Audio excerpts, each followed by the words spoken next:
Olá amigos, sejam bem-vindos ao canal Luta Diária, o seu canal de debates, o seu canal de conversa. E hoje o assunto é um assunto meio que polêmico, porém é um assunto necessário, hein? Eu sei que é um assunto que vai dividir opiniões, vai deixar uns com raiva, vai deixar outros com a certeza de que estavam certos, mas tem que ser falado. Então, nessa investigação desse tal Banco Master aí, além de ele investir em influenciadores de direita para falar mentira a respeito de tudo, de todos e das instituições, esse Banco Master aí também tá ligado aos principais igrejas. Vocês estão entendendo? Porque esse Daniel Vorcar aí, ele era pastor. Ele era pastor de uma igreja aí que ficou famosa. Ele arrecadava dinheiro dos fiéis. Só que aí, como ele tinha que depositar esse dinheiro, no depósito ele estava pagando imposto. E eles não queriam pagar imposto de jeito nenhum. Então o que ele fez? Criou um banco. Criou um banco para ele. E ele mesmo desviava o dinheiro. Ele mesmo deixava ali. Então ele vai e não pagava imposto nenhum. E só roubando os fiéis, roubando dinheiro público, certo? Porque depois que ele criou o banco, ele começou a lavar dinheiro para as facções criminosas relacionadas ao combustível, para as facções criminosas políticas que desviaram dinheiro público através das emendas PIX, e para as facções criminosas comuns que lavavam dinheiro de droga, lavava dinheiro de extorsão, dinheiro de corrupção. Ou seja, virou, em vez de banco, uma central financeira do crime organizado, pô. Aí agora se descobriu, agora nas investigações, que os principais pastores das principais igrejas estão envolvidos com o Banco Master, justamente na lavagem de dinheiro. Vocês estão entendendo?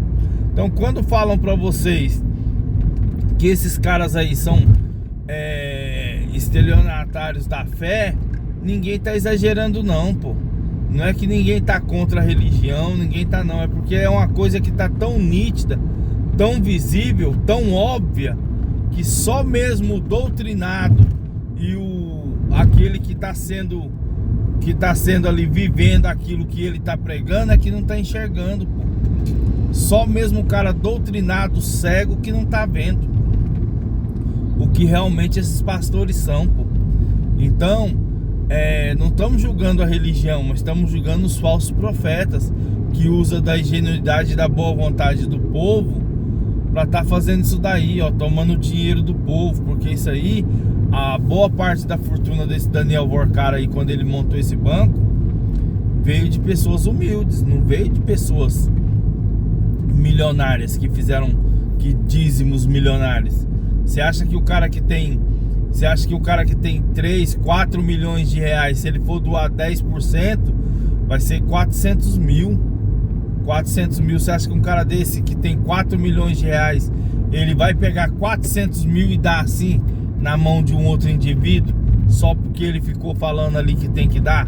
Não dá, gente. Quem dá é aquele indivíduo que tem 200 reais ali, ó, que sobrou 200 reais, ele pega, em vez dele dar 20 reais, ele pega, dá logo os 200. Dá logo os 200, só sobrou os 200. Ele pega e dá logo os 200. Em vez dele dar os 20 reais, ele dá os 200. Por quê? Porque a lavagem que ele sofreu na cabeça foi tão grande que ele acha que ele dando aqueles 200 reais para aquela dita comunidade religiosa ali, aquele dinheiro vai se multiplicar. Mas vai se multiplicar na mão do indivíduo que está pregando lá, não na dele. Porque ele mesmo tinha 200 e agora não tem nada. A conta é simples, certo? Ele poderia ter doado os 20 reais? Poderia ter doado os 20 reais e ficado com 180 para comprar pão, leite, carne, ovos. Mas não, ele doou os 200, ficou sem nada e a família ficou sem pão, leite, carne e ovos. Você tá entendendo? Essa é a matemática da coisa. certo? O dinheiro multiplicou? Multiplicou na mão de quem recebeu. Não multiplicou na mão de quem doou. Ele multiplicou na mão de quem recebeu, pô. É isso que esse povo tem que entender, pô. Essa matemática tá simples de se entender, mas as pessoas parecem que entram num transe tão grande que elas perdem a noção do óbvio. O cara tinha R$200, em vez dele doar 10%, que é R$20, não, ele doou os 200. Se ele doa só os 10%, que era R$20, sobrava 180 para ele viver a vidinha dele, comprar as coisinhas para a família dele. Não, ele vai lá e dá os 200, porque o indivíduo que tá ali em cima do púlpito tá falando para ele que ele tem que dar tudo que é dele para Deus, para que Deus vai recompensar ele. E aí, se você for reclamar para esse indivíduo que tá lá dentro do púlpito que você tá passando necessidade, que você tá sem nada em casa, ele vai falar que isso aí é o espírito devorador que tá dentro da sua casa. Ele não vai falar que é ele que tá roubando o seu dinheiro e tá te deixando em dificuldade. Ele não vai assumir isso, porque é ele sabe, pô, que você só tinha R$200 e que você só tinha que dar 20, você deu 200. Por que você não deu só os 20? Ele não vai falar isso. E aí ele vai falar que, sabe o quê?